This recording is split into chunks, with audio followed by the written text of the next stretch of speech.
स्त्री शिक्षणाचे जननी सावित्रीबाई फुले.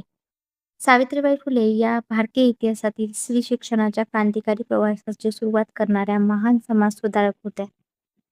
त्यांचा जन्म 3 जानेवारी 1831 रोजी सातारा जिल्ह्यातील नायगाव येथे झाला. त्या काळात मुलींना शिक्षण मिळणे केवळ अशक्य मानले जात होते. अशा वेळी सावित्रीबाईंनी शिक्षणाचा दीप प्रज्वलित करण्याचा धाडसी निर्णय घेतला. लहान वयातच त्यांचा विवाह महात्मा ज्योतिराव फुले यांच्याशी झाला. ज्योतिरावांनी सावित्रीबाईंना शिक्षण दिले आणि शिक्षक म्हणून घडविले. त्यानंतर 1848 साली त्यांनी पुण्यातील भिडेवाडा येथे मुलींच्या शिक्षणासाठी पहिली शाळा सुरू केली. हा भारतीय समाजासाठी ऐतिहासिक क्षण होता. मुलींना शाळेत जाण्यास प्रोत्साहन देण्यासाठी त्यांनी अनेक उपक्रम राबवले. शिक्षणासाठी जाताना त्यांच्यावर चिखल, दगड, शेण फेकले जात असे, पण तरीही त्या अढळ मनाने आपले कार्य अविरत करत राहिल्या.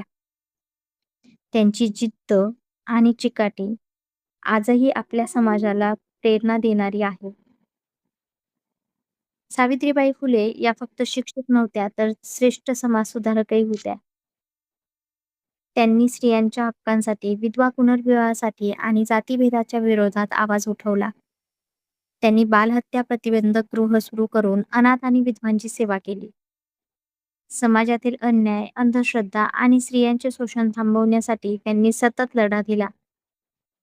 केवळ शिक्षणच नव्हे, तर साहित्य क्षेत्रातही त्यांचे मोठे योगदान होते. त्यांची काव्य फुले आणि पावन कशी सुबोध रत्नाकर या कविता समाज जागृतीचे प्रभावी साधन ठरल्या.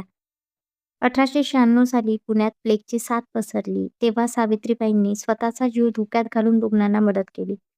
एका प्लेगग्रस्त मुलाला वाचवताना त्यांना रोगाची लागण झाली आणि 10 मार्च 1897 रोजी त्यांचे निधन झाले. जर तुम्हाला हे व्हिडिओ आवडत असतील तर व्हिडिओला लाईक करा, आपल्या चॅनलला सबस्क्राईब करा, आपल्या मित्रांसोबत हे व्हिडिओ शेअर करा आणि अजून कोणत्या नवीन टॉपिकवर व्हिडिओ ऐकायला आवडेल हे मला नक्की सांगा. धन्यवाद.